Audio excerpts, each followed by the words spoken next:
حالانکہ حضرت ابراہیم علیہ السلام کا معاملہ آپ کو معلوم ہے کہ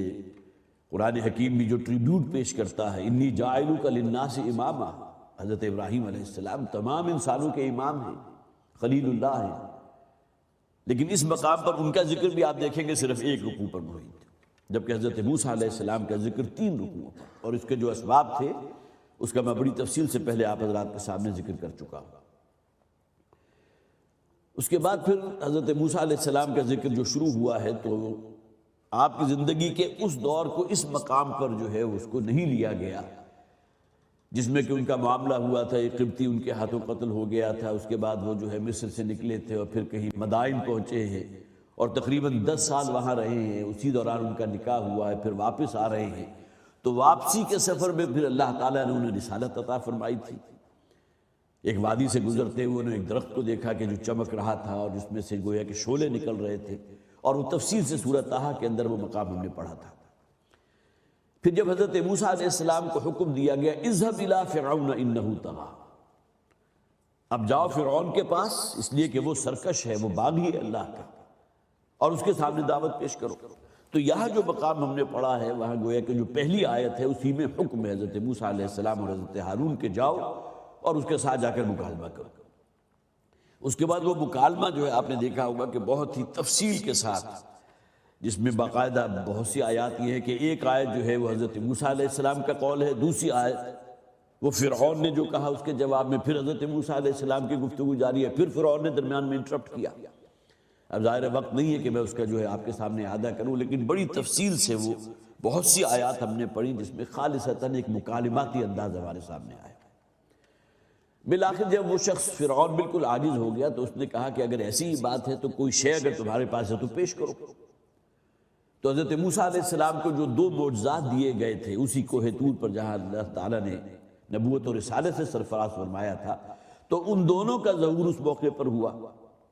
جیسے کہ ہم نے پڑھا تھا حضرت موسیٰ علیہ السلام نے اپنا عصا زمین پر ڈالا اور وہ بہت بڑے اژدہی کی شکل میں تبدیل ہو گیا، اور اپنا ہاتھ اپنے گریبان میں ڈال کر جب باہر نکالا تو چمکدار جو ہو، بالکل چمکدار اور چمکتا ہوا سفید ہاتھ بن گیا۔ اس پر اس شخص نے یہ سوچا کہ یہ تو جادوگری ہے، لہٰذا اپنے پورے ملک کے اندر، جیسے کہ ہم نے تفصیل سے پچھلی مرتبہ وہ آیات پڑھ لی تھی، اپنے ہرکارے دوڑا دیے کہ جتنے بھی ٹاپ کے جادوگر ہیں سب کو جمع کر لو۔ اب حضرت موسیٰ علیہ السلام کے ساتھ گویا کہ اس کے پیش نظر ایک بہت بڑا مقابلہ تھا جو کروانا چاہتا تھا۔ اس کے لیے وہ تہوار کا اور جشن کا دن مقرر کر دیا گیا، اور خاص ایک جو یہ آپ کہیے کہ جس جگہ وہ بہت بڑا میدان تھا کہ جہاں مقابلہ ہونا تھا اس کا تعین بھی ہو گیا۔ اور بالآخر جو اگرچہ جب جادوگر آئے تھے اور وہ جمع ہو کر فرعون کے پاس حاضر ہوئے، انہوں نے فوری طور پر جو ہے اپنے لیے اس بات کا جو ان کے دل میں خواہش تھی اس کا اظہار کیا کہ اگر ہم غالب آ گئے تو ہمارے لیے کوئی اجر، کوئی ریوارڈ، کوئی تمغے ہمیں ملیں گے یا نہیں ملیں گے۔ تو اس پر فرعون نے کہا تھا تم تو میرے مصاحبین میں شامل ہو جاؤ گے، پھر تو ہم تمہیں اپنے دربار کے اندر تمہاری سیٹیں جو ہے وہ الاٹ کر دیں گے، مقرب بن جاؤ گے۔ لیکن معاملہ بالکل تلپٹ ہو گیا۔ وہ تمام جادوگروں نے اپنے جو شعبدے دکھائے، حضرت موسیٰ علیہ السلام نے جب اپنا عصا زمین پر رکھا ہے اور وہ تمام جو بھی ان کی نظر بندی کے پروسیس میں جو شے جو فضا بن چکی تھی وہ تمام کی تمام غائب ہو گئی، بلکہ الفاظ جو ہم نے پڑھے تھے ان آیات کے اندر فَإِذَا هِيَ تَلْقَفُ مَا يَأْفِكُونَ، تو حضرت موسیٰ علیہ السلام کے عصا کے نتیجے میں جو اژدہا ظہور میں آیا تھا اس نے ان تمام سانپوں کو نگل لیا۔ نتیجتاً تمام جادوگر جو ہے بے ساختہ سجدے میں گر گئے اور انہوں نے اپنے ایمان کا جو ہے وہ اقرار کر لیا۔ اس پر فرعون نے فوراً پیترا بدلا، اور یہ اس کے جیسا کہ میں نے عرض کیا تھا پچھلی مرتبہ ایول جینیس ہونے کی بہت بڑی دلیل ہے کہ فوراً اس نے پیترا بدلا اور کہا کہ معلوم ہوتا ہے تم لوگوں کا آپس میں پہلے سے گٹھ جوڑ تھا، یہ نورا کشتی ہو رہی ہے، یہ جادوگر اور موسیٰ دونوں آپس میں ملے ہوئے ہیں، اور اسی کے نتیجے میں جو ہے موسیٰ فتح یاب ہو گیا۔ اب گویا کہ جو الزام حضرت موسیٰ علیہ السلام پر تھا اور ان کے بھائی حضرت ہارون علیہ السلام پر کہ یہ دونوں چاہتے ہیں کہ اپنے اس جادو کے زور پر تمہیں یہاں کے رہنے والوں کو یہاں سے بے دخل کر دیں، اب وہ الزام پورا کا پورا جو حضرت موسیٰ اور جادوگروں کے اوپر آ گیا کہ یہ پورا جتھا ہے کہ جو چاہتا یہ ہے کہ ہمارے اختیارات یہاں سے لے لیے جائے، ہمیں یہاں سے بے دخل کر دیا جائے اور ہماری حکومت کا تختہ الٹ کر اس پر قابض ہو جائے۔ یہاں تک وہ آیات تھی جو ہم نے پڑھی، اور اس کے نتیجے میں پھر فرعون نے جو سخت ترین سزا اس زمانے میں ہو سکتی تھی جسے سولی پر چڑھانا کہتے ہیں، کہ مخالف سمتوں سے جو ہے بازو اور ٹانگیں کاٹ دی جائے اور اس کے بعد زندہ انسان کو یہ بلندی پر ایک لکڑی کے تختہ جو ہے اس کے اوپر ٹھوک کر لگا دیا جائے، کھڑا کر دیا جائے، اور وہی سسک کر انتہائی کربناک موت ہے کہ جس سے وہ دوچار ہوں، تاکہ جو شخص بھی ان کو دیکھے انہیں عبرت حاصل ہو اور آئندہ کوئی ہماری حکومت، فرعون کی جو حکومت تھی، اس کے خلاف آواز بلند کرنے کی جسارت نہ کر سکے۔ لیکن یہ کہ جادوگروں کا وہ قول خاص طور پر دوبارہ سن لیجئے جس میں انہوں نے کہا تھا قالوا لا ضیر انا الی ربنا منقلبون، جادوگروں نے کہا کہ ہمیں کوئی چنتا نہیں ہے، اب جو چاہو تم ہمارے ساتھ سلوک کرو، ہم تو اپنے رب کی طرف رجوع کر چکے، یہ حقائق ہمارے سامنے منکشف ہو چکے ہیں، موسیٰ جو شے پیش کر رہے ہیں وہ جادوگری نہیں ہے، وہ کچھ اور شے ہے، اور لہذا انہوں نے فوری طور پر جو اعلان کر دیا تھا کہ ہم ایمان لاتے ہیں موسیٰ اور ہارون کے رب پر، اور اس کے ساتھ ہی انا نطمع ان یغفر لنا ربنا خطایانا، ہمیں تو اپنے رب کی رحمت سے امید ہے کہ اب تک جو فروغ داشتیں ہم سے صادر ہوتی رہی ہیں، جو گناہ ہم سے صادر ہوتے رہے، جن اندھیروں میں ہم بھٹکتے رہے ہیں، اور جیسا کہ میں نے عرض کیا تھا کہ جادوگروں کے سامنے جو اصل جو سوال کیا جاتا ہے وہ دوسرے کو نقصان پہنچانا مقصود ہوتا ہے،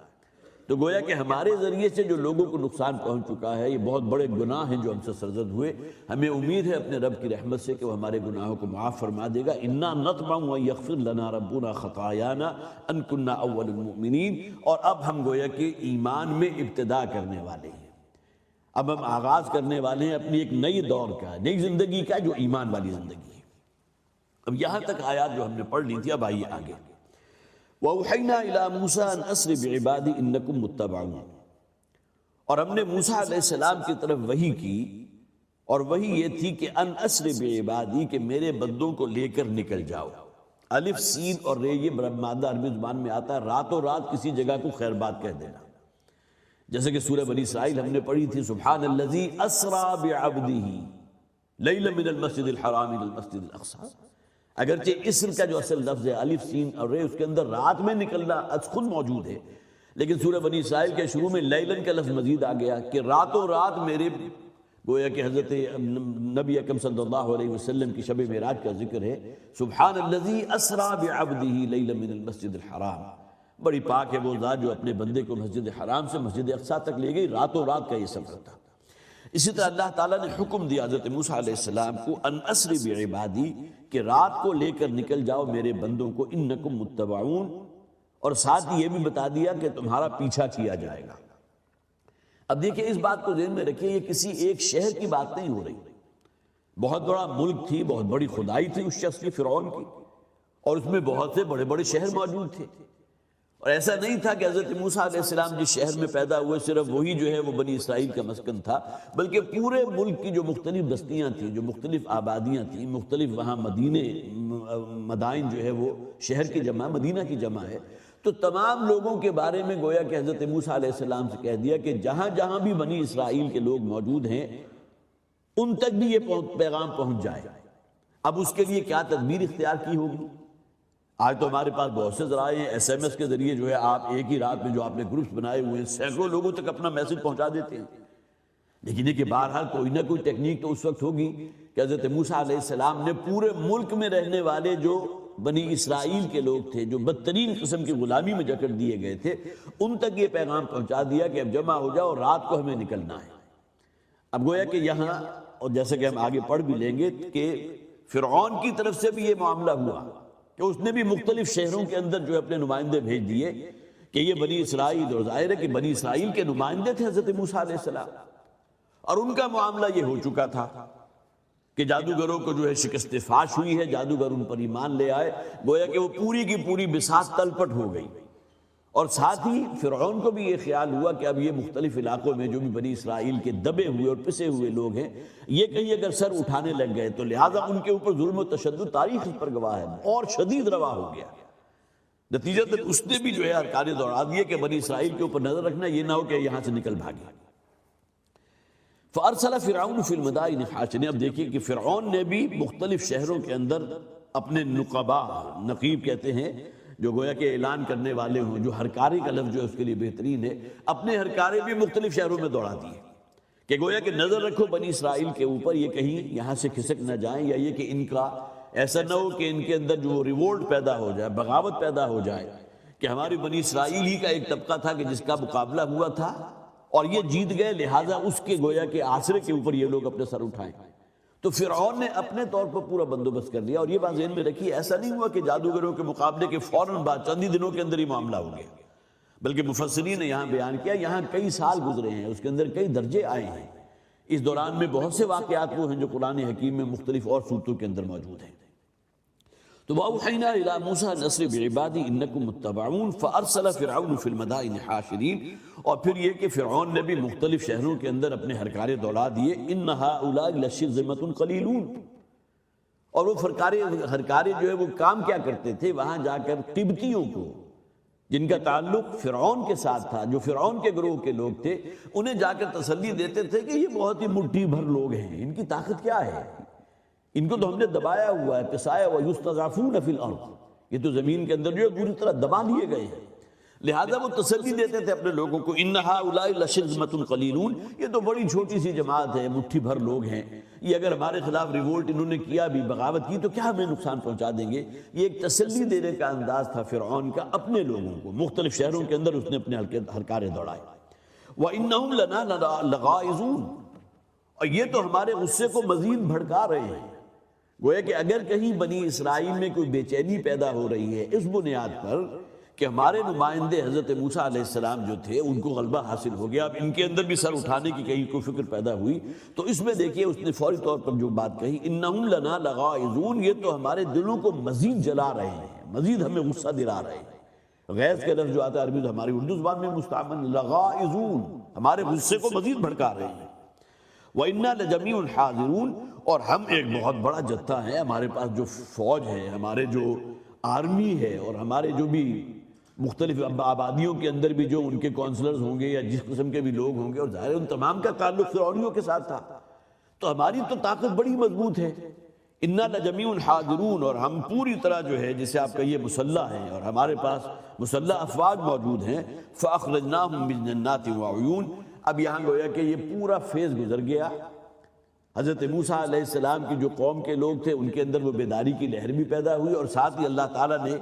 وحی کے ذریعے حضرت موسیٰ علیہ السلام کو یہ بات بتا بھی دی کہ رات کے اوقات میں جو ہے اب کس طرح پلاننگ کی گئی ہوگی، مختلف شہروں سے لوگ کس طرح نکلے ہوں گے، اور پھر سب کو کسی ایک مقام پر جمع کیا ہوگا جہاں حضرت موسیٰ علیہ السلام جو ہے ان کو لیڈ کرنے والے ہوں گے۔ یہ تمام باتیں وہ ہیں جو قرآن حکیم جس کی تفصیل بیان نہیں کرتا، اگرچہ جیسا کہ میں نے عرض کیا کہ قرآن حکیم میں 36 صورتوں میں ذکر ہے حضرت موسیٰ علیہ السلام کا، تو کہیں نہ کہیں جو ہے جسے آپ ٹوکوا انداز میں کہتے ہیں، ان تمام باتوں کا سراغ آپ کو مل جاتا ہے۔ فَأَخْرَجْنَاهُمْ جَنَّاتٍ وَعُيُونٍ، اب اللہ تعالیٰ فرماتے ہیں کہ پھر ہم نے نکالا انہیں ان کے باغات اور چشموں سے۔ اب معلوم ہوتا ہے کہ فرعون اور آل فرعون کو اور جتنے بھی قبطی تھے انہیں معلوم ہو گیا کہ موسیٰ جو ہیں اب یہاں سے فرار ہونے کی تیاری کر رہے ہیں یا فرار ہو چکے ہیں، اور جیسے ہی ان تک یہ خبر پہنچی، ظاہر ہے جو ان کا دارالخلافہ تھا جہاں خود فرعون موجود تھا، اس کے تو سر کے سامنے کی بات ہے کہ اس نے دیکھ لیا ہوگا کہ ہماری بستی خالی ہو گئی،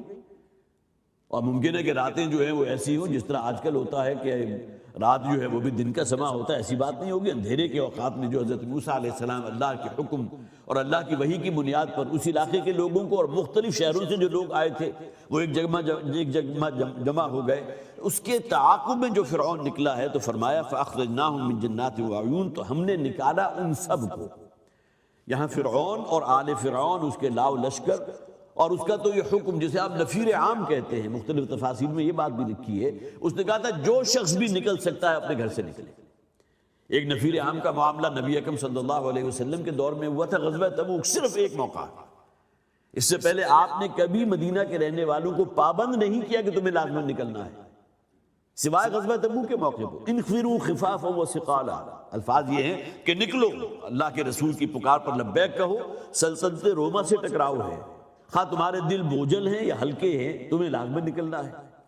لیکن یہ کہ ہمارا دین بڑا دین فطرت ہے، اس موقع پر بھی ایگزمپشن دے دی گئی تھی کہ بوڑھے جو ہے وہ بھی ایگزمپٹڈ ہیں، خواتین ایگزمپٹڈ ہیں، بچے ایگزمپٹڈ ہیں، اور حد یہ ہے کہ کوئی بیمار ہے، کسی مرض میں گرفتار ہے، وہ بھی ایگزمپٹڈ ہے۔ لیکن یہاں اس کے بارے میں آتا ہے کہ فرعون نے تو کہا تھا ہر قبطی کے اوپر نکلنا لازم ہے، ان کا تعاقب کرو، گویا کہ اب ان کا کچوبر نکالنا ہے، اب ان کی ہم نے دھجیاں بکھیر دینی ہے جو یہاں سے نکلے ہمارے علاقوں سے، تو وہاں کے رہنے والوں کو حکم ہو گیا کہ ان کا تعاقب میں نکلو۔ تو فَأَخْرَجْنَاهُم مِّن جَنَّاتٍ وَعُيُونٍ، وہ باغات جو انہوں نے بڑے چاؤ سے بنائے تھے. ظاہر ہے کہ جن لوگوں کے پاس سرمایہ روپیہ پیسہ ہوتا ہے وہ اپنے لیے محلات تعمیر کرتے ہیں، فارم ہاؤسز بناتے ہیں، جہاں خواہ وہ سال میں ایک دو دفعہ ہی جا کے تھوڑے دنوں کے لیے رہیں، لیکن یہ کہ لاکھوں کروڑوں روپیہ اس فارم ہاؤس کی تزئین و آرائش پر صرف کر دیتے ہیں. تو اس زمانے میں بھی یہ کلچر تو موجود تھا. یہ فرعونی جو تھے بڑے امیر کبیر لوگ تھے. تو یہاں فرمایا گیا جو باغات انہوں نے ڈیولپ کیے تھے اور جو محلات اپنے لیے انہوں نے تعمیر کیے تھے، فَأَخْرَجْنَاهُم مِّن جَنَّاتٍ، ہم نے نکالا. گویا کہ اب وہ بنی اسرائیل کے تعاقب میں جو نکلے ہیں تو اللہ تعالیٰ نے نسبت اپنی جانب لی ہے کہ ہم نے انہیں نکالا ان کے باغات میں سے بھی اور چشموں سے بھی. گویا کہ سیرابی کا جو اہتمام ہوگا اور اس کے لیے جیسے کہ میں نے عرض کیا بڑے خوبصورت پارکس بھی بنے ہوئے ہوں گے جن کے ساتھ ان کا بڑا جو ہے وہ دلی تعلق ہوگا. اپنی عظیم الشان رہائش گاہیں وہ تمام کو چھوڑ کر نکل گئے ان کے تعاقب میں. وہ کنوز و مقام کریم، ایک چیز تو وہ ہوتی ہے جو دوسرے کو نگاہوں میں بھی آ جائے کہ بہت عالی شان بنگلہ ہے، اس میں جو ہے جسے آپ کہیے زمرد بھی لگا ہوا ہے، بہت قیمتی پتھر بھی لگے ہوئے ہیں، اور وہ خزانے اور کھتے جو انہوں نے اپنے تہہ خانوں میں جمع کر رکھے تھے، جو اس میں سونا ہے، چاندی ہے، ہیرے جواہرات ہیں، ان چیزوں کے ساتھ انسان کی اپنائیت اور دل کا ایک خاص تعلق تو ہوتا ہے. جیسا کہ قرآن حکیم بھی ان حقیقتوں کا انکار نہیں کرتا. زُيِّنَ لِلنَّاسِ حُبُّ الشَّهَوَاتِ مِنَ النِّسَاءِ وَالْبَنِينَ وَالْقَنَاطِيرِ الْمُقَنطَرَةِ مِنَ الذَّهَبِ وَالْفِضَّةِ، ان تمام چیزوں کی محبت اللہ تعالیٰ نے انسان کے دلوں میں گون دی ہے. روپیہ پیسہ کی محبت ہے، کھیتی باڑی کی محبت ہے، زمینیں ہیں، مربع زمینیں جسے آپ کہیے کہ 20-25 مربع جس شخص کی زمین ہو تو اس کے اندر بھی ایک جسے آپ کہیے کہ ایک فرعونیت پیدا ہوتی ہے کہ اس پورے علاقے میں سب سے بڑا زمیندار اور جاگیردار تو میں ہوں. تو اس نوعیت کے لوگ اس زمانے میں موجود تھے. وہ کنوز و مقام کریم، وہ خزانے جو انہوں نے دوسروں کی نگاہوں سے پوشیدہ رکھے ہوئے تھے. کنز خزانے کو کہتے ہیں. اور وہ جو اپنے تہہ خانوں کے اندر انہوں نے جمع کر رکھے تھے، جو بھی مال و دولت تھا اور جو بھی سونا چاندی تھا، وہ مقام کریم، اور بہت ہی جسے آپ کہیے کہ تفریح اور بہت ہی آسائش والے جو ہے محلات، مکان کریم جو بڑی عزت والے سمجھے جاتے تھے، وہ تمام چیزوں کو چھوڑ کر وہاں سے نکلے ہیں. اور اللہ تعالیٰ نے گویا کہ انہیں مجبور کر دیا، انہیں ہانکا لگا دیا کہ اب نکلو بنی اسرائیل کے تعاقب میں. اصل بات کیا تھی کہ ان لوگوں کو ان کے اپنے منطقی انجام تک پہنچانا تھا. وہ رعایا یا وہ عوام الناس جنہوں نے فرعون کو اپنا خدا مانا، اور وہ شخص جو خود خدائی کا دعوے دار تھا، اصل انجام تو ان لوگوں تک کا پہنچنا تھا نا. لہذا انہیں ان کے گھروں سے، ان کے محلات سے، ان کے باغات سے، ان کے چشموں سے، ان کے خزانوں سے، تمام چیزوں سے نکال باہر کیا. كَذَلِكَ وَأَوْرَثْنَاهَا بَنِي اسرائیل، اور اسی طرح پھر ہم نے وارث بنایا بنی اسرائیل کو. اب یہاں اکثر و بیشتر مفسرین جو ہیں یہاں اس بات کی نشاندہی کرتے ہیں کہ بنی اسرائیل پھر واپس آئے ہیں اور آ کر ان کے محلات اور ان کے جو بھی عظیم الشان بنگلے تھے ان کے اور جو بھی خزانے تھے ان پر قابض ہو گئے. لیکن یہ کہ مولانا مودودی رحمۃ اللہ علیہ بھی اور بھی کئی جو بھی مفسرین ہیں وہ اس بات سے اختلاف کرتے ہیں کہ اورثناہا بنی اسرائیل سے مراد وہی مصر نہیں ہے کہ جہاں سے وہ لوگ نکالے گئے تھے اور انہی کے خزانوں پر، انہی کے محلات کے اوپر ان کا قبضہ نہیں تھا، بلکہ یہاں اصل میں حضرت موسیٰ علیہ السلام جب ان کو لے کر نکلے ہیں بنی اسرائیل کو تو ان کا ہدف تھا ارض فلسطین. ایسا نہیں ہوا کہ فرعون کی غرقابی کے بعد جو پھر واپس آ گئے اور ان کی جگہوں کے اوپر قابض ہو کر وہاں بڑے عیش آرام سے بیٹھ گئے ہوں، بلکہ حضرت موسیٰ علیہ السلام تو ان کو لے کر نکلے ہیں. پھر اس کے درمیان میں صحرائے طی کا ایک بہت ہی جان گسل قسم کا مرحلہ بھی آیا ہے اور بالآخر وہ فلسطین تک پہنچے ہیں. لہذا قرآن حکیم میں بہت سے مقامات پر، خاص طور پر سورہ اعراف جو ہے میں نے نوٹ کی تھی آیت نمبر 136-137، اس میں تو واضح طور پر بیان کر دیا گیا کہ حضرت موسیٰ علیہ السلام پھر جب نکلے ہیں وَأَوْرَثْنَا الْقَوْمَ الَّذِينَ كَانُوا يَسْتَضْعَفُونَ مَشَارِقَ الْأَرْضِ وَمَغَارِبَهَا اللَّاتِي بَارَكْنَا فِيهَا، اور ہم نے وارث قرار دے دیا اس قوم کو کہ جو دبا دیے گئے تھے، جو پس گئے تھے فرعون کی جبروت اور اس کے ظلم میں. مشارق الارض و مغاربها، زمین کے مشرق اور مغرب کا وارث قرار دے دیا. وہ زمین التی بارکنا فیہا، جس میں ہم نے بڑی برکتیں عطا فرمائی. یہ مصر کی برکتوں کو قرآن حکیم میں کہیں ذکر نہیں ہے. یہاں جو خاص طور پر بنی اسرائیل کے بارے میں کہہ دیا گیا کہ ہم نے وارث بنا دیا اس قوم کو جو شدید ترین ظلم کی چکی میں سے گزرے تھے، ایسی سرزمین کا کہ جہاں اللہ تعالیٰ نے بڑی برکتیں نازل فرمائی تھی. تو برکتوں والی سرزمین جو ہے وہ تو فرض فلسطین ہے، وہ تو شام کا علاقہ ہے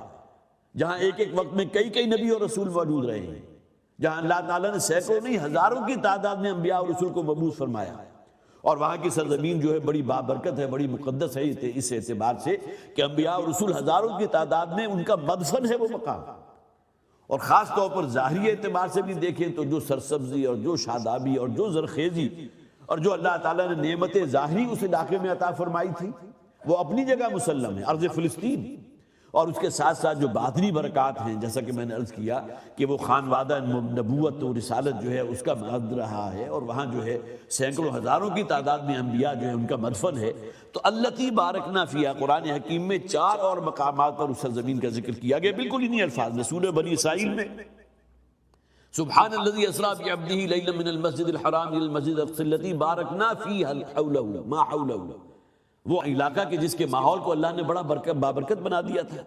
سورہ انبیاء میں 2 مقامات پر اسی زمین سرزمین فلسطین کے بارے میں التی بارکنا حولہ. اسی طرح سورہ سبا کے اندر جہاں ملکہ سبا کا ذکر ہے وہاں بھی اسی سرزمین کا ذکر موجود ہے.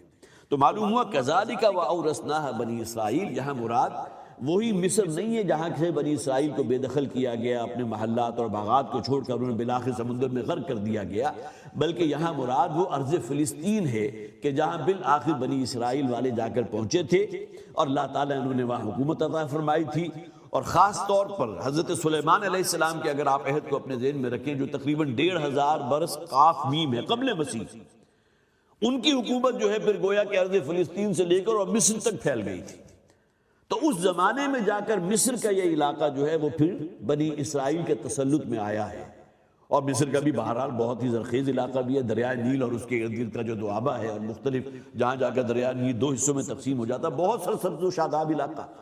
لیکن حضرت سلیمان علیہ السلام کے دور میں جا کر وہ سرنگی ہوا. لیکن یہاں جو ذکر ہو رہا ہے کہ بنی اسرائیل کو جب حضرت موسیٰ علیہ السلام لے کر نکلے ہیں تو یہاں ایسا نہیں ہوا کہ ان لوگوں کی غرقابی کے بعد بنی اسرائیل کو واپس جو ہے مصر بھیج دیا گیا اور وہاں جا کر ان کو تمکن اور اقتدار عطا فرما دیا گیا ہو اور ان تمام نعمتوں پر وہ قابض ہو گئے ہوں، بلکہ یہاں مراد جو ہے ارض فلسطین ہے جس کے ماحول کو اللہ تعالیٰ نے بڑا بابرکت بنایا ہے. فَأَتْبَعُوا مُشْرِقِينَ، اب جیسے ہی فرعون کو خبر ہوئی کہ یہ ہمارے علاقے تو بنی اسرائیل جو ہے یہاں سے نکل گئے. اور ایک اور مقام پر غالباً سورہ بقرہ ہی میں ہم نے پڑھا تھا کہ بنی اسرائیل کے بہرحال جو لوگ تھے وہ بڑے ایمانت دار تھے، بڑے دیانتدار تھے، تو جو آل فرعون کی قوم سے جو تعلق رکھتے تھے وہ بھی اپنی مختلف امانتیں جو ان کے پاس رکھوا دیا کرتے تھے. تو ان لوگوں کو تو سب سے بڑھ کر جسے آپ کہیے کہ اپنی فکر پڑ گئی کہ ہماری امانتیں جو بنی اسرائیل کے پاس تھی ان کا کیا بنے گا. اگر تو وہ گھروں میں کہیں چھوڑ کر نکل گئے ہوں تو وہ تو لوٹ مار مچ جائے گی، جس شخص کے حصے میں جو چیز آئے گا وہ لے جائے گا. لیکن یہ کہ انہیں جلدی معلوم ہوا کہ ان کی امانتیں جو ہیں وہ بھی حضرت موسیٰ علیہ السلام کے ساتھ بنی اسرائیل اپنے ساتھ لے کر نکل گئے. اور یہی وہ زیورات تھے کہ جن کو پھر سامری جادوگر نے جو ہے پھر ان کو پگھلا کر ایک بہت بڑے بچھڑے کی شکل میں تعمیر کیا تھا، جس کا بڑی تفصیل سے ذکر قرآن حکیم میں 2-3 مقامات کے اوپر موجود ہے. تو یہ تمام چیزیں تھیں جو ان کے لیے بڑی بے چینی کا سبب بنی. اور بنی اسرائیل کے نکلنے کے بعد فَأَتْبَعُوهُمْ مُشْرِقِينَ، اور پھر انہوں نے ان کا پیچھا کیا، ان کا تعاقب کیا سورج نکلتے ہی. جیسے انہیں خبر ہوئی کہ بنی اسرائیل کے لوگ جو ہماری بستیوں کو خالی کر گئے تو اب موسیٰ علیہ السلام تو یہ فرعون کے لوگ جو ہیں ان کے تعاقب کے اندر نکل کھڑے ہوئے. فَلَمَّا تَرَا الْجَمْعَانِ قَالَ أَصْحَابُ مُوسَىٰ إِنَّا لَمُدْرَكُونَ، جب دونوں جمعیتیں گویا کہ ادھر حضرت موسیٰ علیہ السلام بنی اسرائیل کو لے کر نکلے ہوئے اور تعاقب میں فرعون جو ہے اپنے لاؤ لشکر سمیت اور قبطیوں سمیت جو ہے تعاقب کر رہا ہے، قال اصحاب موسیٰ انا لمدرکون، تو موسیٰ علیہ السلام کے جو ساتھی تھے بنی اسرائیل انہوں نے کہا ہمیں تو پکڑ لیا گیا. بلکہ تورات کے اندر تو بہت ہی نازیبہ الفاظ ہیں کہ جو انہوں نے حضرت موسیٰ علیہ السلام کے لیے استعمال کیے کہ اس سے تو کہیں بہتر تھا کہ ہم وہیں مر کھپ جاتے. کہ ہمیں ہمارے گھروں سے نکال کر اور اتنی مشقت کر کے ہمارا سب کچھ وہیں رہ گیا اور یہاں لا کر اگر ہماری قسمت میں مرنا ہی لکھا ہے. اس لیے کہ فرعون کا جو بھی بہرحال اس کے پاس جو مسلح افواج موجود تھی اور وہ گرد کے جو ہے بادل اڑاتا ہوا تعاقب کرتا ہوا وہ بھی پیچھے چلا آ رہا تھا. تو اصحاب موسیٰ جو بنی اسرائیل کے لوگ تھے تورات کے اندر تو بڑے نازیبہ الفاظ ہیں کہ جو حضرت موسیٰ علیہ السلام کے لیے انہوں نے استعمال کیے، جسے آپ کے یہ گالیوں کی حد تک الفاظ کہ جس میں گویا کہ معلوم ہوتا ہے کہ تم نے ہمیں مروایا ہے اور تم ہمیں یہاں لا کے پھنسا چکے ہو. اس سے تو کہیں بہتر تھا کہ ہم وہیں جو ہے ختم ہو جاتے اور وہیں ہمارا معاملہ ہو جاتا. اب یہ وہ الفاظ ہیں جیسا کہ تورات کا آپ مطالعہ کیجئے تو انبیاء اور رسول کا جو بھی کردار وہاں اپنے انداز میں بھی انہوں نے بیان کیا اور جو بھی ان کے متبعین تھے جو ان کے اتباع کرنے والے تھے ان کے لیے جو الفاظ وہ استعمال کرتے ہیں انبیاء اور رسول کے لیے وہ انتہائی نازیبہ ہے. فلما ترى الجمعان قال اصحاب موسیٰ انا لمدرکون، تو اصحاب موسیٰ بنی اسرائیل کے لوگوں نے کہا موسیٰ ہم تو پکڑے گئے، ہمیں تو مروا دیا۔ قال کلا ان معی ربی سیہدین، حضرت موسیٰ علیہ السلام نے فرمایا ہرگز نہیں۔ اور ظاہر ہے کہ حضرت موسیٰ علیہ السلام کا ایک جلالی انداز بھی ہوگا، جب لوگوں نے یہ اعتراضات شروع کیے تو یہاں ان کا جو توحید ہے جسے آپ توکل علی اللہ کہتے ہیں وہ جس درجے میں کلا ہرگز نہیں، گویا کہ تم یہ جو بات کر رہے ہو کہ ہمیں پکڑوا دیا، ہمیں مروا دیا، ایسی کوئی بات نہیں ہے۔ کلا ان معی ربی سیہدین، میرا رب میرے ساتھ ہے، وہ مجھے لازماً راہیاب کرے گا، وہ میرے لیے رستہ نکالے گا۔ اللہ ہی کے حکم سے میں تمہیں لے کر یہاں تک پہنچا ہوں۔ اب یہ تو امکان نہیں ہے کہ اللہ تعالیٰ یہاں ہمیں یکا تنہا چھوڑ دے اور یہاں ہمارا جو ہے کوئی آسرا نہ بن سکے۔ کلا ان معی ربی سیہدین، ہرگز نہیں، میرا رب میرے ساتھ ہے، وہ مجھے راہیاب کرے گا، مجھے میرے لیے رستہ نکالے گا۔ یہاں میں نے خاص طور پر نوٹ کیا تھا، اور ہمارے مولانا مودودی رحمۃ اللہ علیہ نے بھی اس کو کوٹ کیا ہے، اور اس کے علاوہ بہت اور مفسرین نے بھی، تورات میں کتاب الخروج اس کا چیپٹر نمبر 14 ہے اور آیات ہیں 21 تا 27۔ اگرچہ ورس کا لفظ ہوتا ہے تو آیات جو ہے ہم صرف قرآن حکیم کی آیات کے لیے استعمال کرتے ہیں، لیکن عام طور پر ہمارے مفسرین جو ہے لکھ دیا کرتے ہیں فلاں چیپٹر ہے، اس کی آیات نمبر اتنے سے اتنے۔ تو چیپٹر ہے کتاب الخروج، اس کا چیپٹر نمبر 14 ہے اور آیات جو ہیں اس کی 21 تا 27 ہے۔ اب الفاظ نوٹ کیجئے۔ پھر موسیٰ نے اپنا ہاتھ سمندر کی طرف پھیلایا، یہ تورات کے انورٹڈ کاماز میں الفاظ ہیں، اور خداوند نے تیز آندھی چلا کر سمندر کو پیچھے دھکیل دیا۔ جن حضرات نے وہ دی بائبل نامی کوئی فلم، میں نے تو مجھے یاد ہے کہ جب میں میڈیکل کالج میں پڑھتا تھا اس وقت بھی یہ تھی موجود، اور اس وقت میں نے دیکھی بھی تھی، تو بالکل وہی نقشہ حضرت موسیٰ علیہ السلام جو ہے تھوڑا بلند جگہ پر کھڑے ہوئے ہیں، اپنا ہاتھ جو ہے پھیلایا ہے اور تیز و تند ہوا چلنے لگی، اور ہوا ایسی چلی ہے کہ اس نے سمندر کو 2 حصوں میں تقسیم کر دیا، اور گویا کہ وہ تیز ہوا نے وہ رستہ ایسا نکالا کہ سمندر کے دونوں حصے جو ہے وہ بہت بڑے پہاڑ کی شکل میں کھڑے ہوئے۔ وہ انہوں نے باقاعدہ اسے فلمائز کیا ہے اور دکھایا ہے، لیکن تورات سے انہوں نے لیا، ظاہر ہے ان کے لیے کوئی ریفرنس قرآن حکیم تو نہیں تھا۔ انہوں نے دی بائبل نامی اگر کوئی پکچر بنائی تو اس میں اصل ان کا ماخذ جو کہیں گے، جو منبع ہے، وہ تورات کی باتیں ہیں۔